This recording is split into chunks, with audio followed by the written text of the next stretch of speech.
God's greatest gift, a testimony. After years of struggling with infertility and several failed relationships, I prayed that God would bring me someone with whom I could start a family. I fell in love with a woman, my first same-sex partner, and I had to laugh when I looked back over my prayer request to God.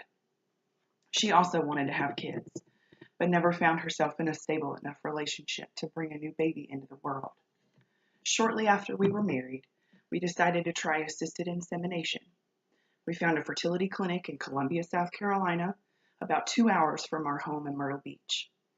We spent countless hours looking at donor profiles and finally booked our in utero insemination procedure. Afterwards, there was a 2-week waiting period until a pregnancy test is performed, the longest 2 weeks of my life.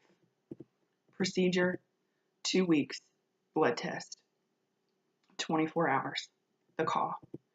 It was negative. A month later, we tried again.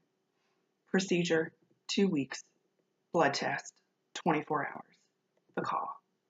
It was negative. Just before our third procedure, the doctor explained that if the attempt failed, we would need to discuss other options. No pressure, right? I felt set up. I felt all the hope in the room drain like air let out of a balloon. It was sabotage, whether intended or not. Procedure, 2 weeks. Blood test, 24 hours. The call, nothing. It was time we found a new doctor. My wife found a fertility specialist in Charleston, only an hour and a half from home. After several months of healing and 3 heartbreaks, we started the process from scratch. This new clinic felt right, so again we were hopeful and optimistic. We selected a new donor and scheduled our IUI. Procedure, 2 weeks, blood test, 24 hours. It was negative.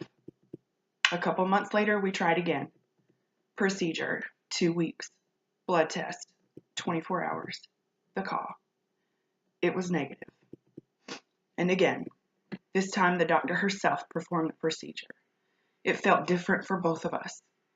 Procedure, 2 weeks, blood test, 24 hours, the call. The doctor said positive, but with some fine print she termed cautiously optimistic due to the low hormone levels. Over the next week, blood test after blood test, we watched the hormone levels decrease, signaling an impending miscarriage. On Thanksgiving, the pain set in, and we traded turkey and dressing for a trip to the ER and confirmation of our loss. I was done. Our resources were dwindling. My faith was long gone. My wife said we should try one more time, for God told her he would bless us with a child. That's great, I yelled, but he didn't tell me. A couple months later, sitting in church on a Sunday morning, I heard God through the very pastor who performed our marriage ceremony that we would conceive in March of that year.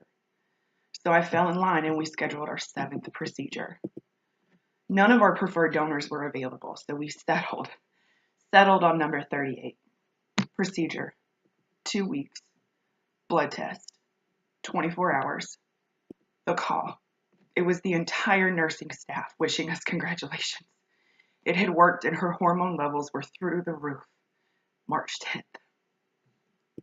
October 31st, we welcomed our miracle baby boy, Charlie Bishop, overseer of men. Throughout our entire journey, my wife and I kept seeing this story online. The original source I could not locate, but I pulled this excerpt from a blog on WordPress.com. An elephant and a dog became pregnant at the same time. 3 months down the line, the dog gave birth to 6 puppies. 6 months later, the dog was pregnant again, and 9 months on, it gave birth to another dozen puppies. The pattern continued. On the 18th month, the dog approached the elephant questioning, "Are you sure that you're pregnant? We became pregnant on the same date. I have given birth 3 times to a dozen puppies, and they are now grown to become big dogs, yet you are still pregnant. What's going on?"